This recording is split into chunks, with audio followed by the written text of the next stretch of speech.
Now she is facing a murder charge. As Richins awaits trial behind bars, investigators are now focusing on her mother, Lisa Darden, and her connection to a romantic partner's overdose death in 2006.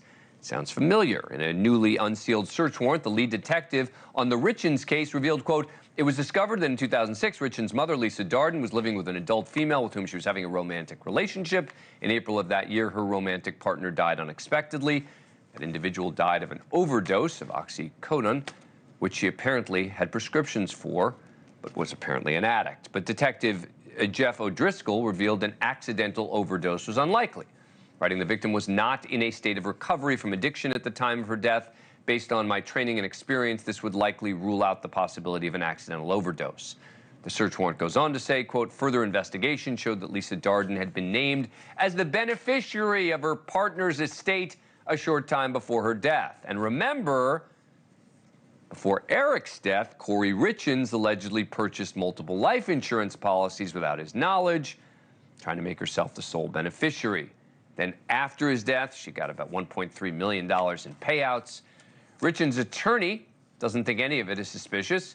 Quote, "Summit County is well aware that opioid addiction and fentanyl overdose is a rampant problem throughout the country. According to the CDC, 150 people die from overdoses related to synthetic opioids like fentanyl." The statement goes on to say, "The fact that Mrs. Darden was the beneficiary of her romantic partner's life insurance policy is also not unique. It only demonstrates that her circumstances are no different than most families in America. To suggest otherwise is nothing more than a baseless conspiracy theory." A baseless conspiracy theory. Could Darden have possibly helped her daughter? The detective thinks it's a possibility. Richins and her mom are communicating daily. The detective speculating, quote, "Based on Lisa Darden's proximity to her parents' suspicious overdose death and her relationship with Kouri, it's possible she was involved in planning and orchestrating Eric's death." Again, his death was the inspiration for Richins' children's book, which makes this all so hard to believe.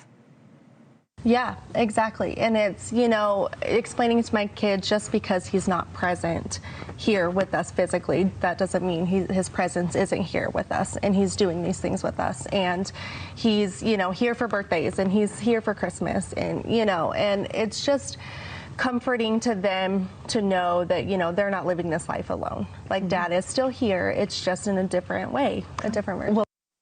A month after that appearance, Richins was arrested and charged, something her mom seemed shocked by. For anybody who knows Kouri, just knows she could not have done this.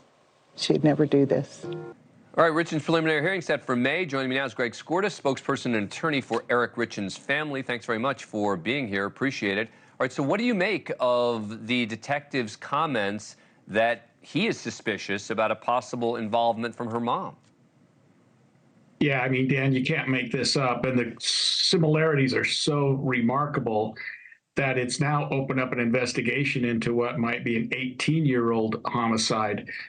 The similarities in terms of the transfer of assets, the fact that they were both named beneficiaries of the deceased's estates shortly beforehand, the fact that it was an accidental, supposedly fentanyl overdose, the fact that there were so many people, like the attorney said, that were dying of overdoses at the time, makes it seem that they were really thinking that law enforcement wasn't going to take this very seriously, that law enforcement wasn't going to look at this as a homicide.